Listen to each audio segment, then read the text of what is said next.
Adolf Hitler's rise to power in Germany during the early 20th century is a chilling example of how a charismatic leader can manipulate a nation's vulnerabilities, exploit political turmoil, and propagate dangerous ideologies to achieve authoritarian control.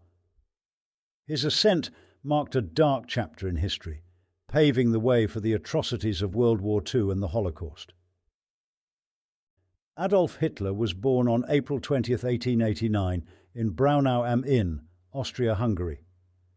He moved to Munich, Germany in 1913 and served as a soldier in World War I, where he was decorated for bravery despite never rising above the rank of corporal.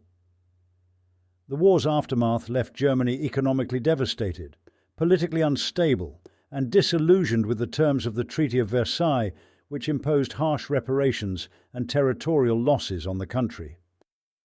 In 1919, Hitler joined the German Workers' Party, DAP, which would later be renamed the National Socialist German Workers' Party, NSDAP, or Nazi Party. He quickly rose to prominence within the party due to his passionate speeches, anti-Semitic rhetoric, and nationalist fervour. Hitler's ability to exploit public anger over the Treaty of Versailles and economic hardships helped him gain a devoted following among disaffected Germans. In 1923, Hitler attempted to overthrow the Weimar Republic government in what became known as the Beer Hall Putsch. The coup failed, resulting in Hitler's arrest and imprisonment.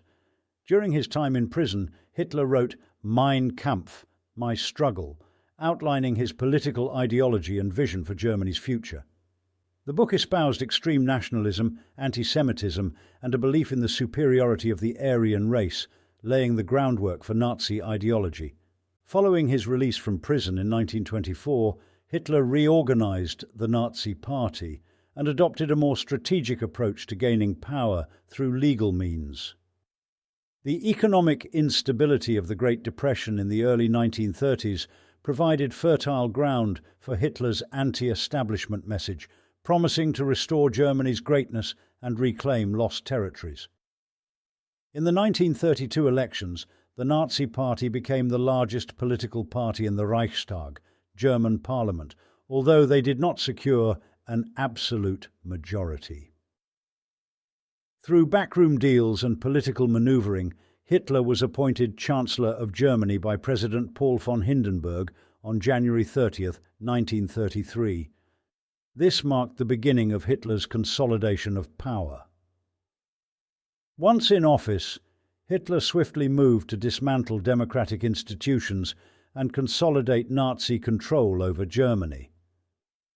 The Reichstag fire in February 1933, which Hitler blamed on communist agitators, was used as a pretext to enact emergency measures that curtailed civil liberties and allowed for the arrest of political opponents. The Enabling Act, passed in March 1933, effectively gave Hitler dictatorial powers by allowing him to enact laws without the consent of the Reichstag. Political parties were banned, trade unions were dissolved, and the Nazi regime established total control over the media, education, and cultural institutions. Hitler's regime ruthlessly suppressed dissent through intimidation, violence, and propaganda.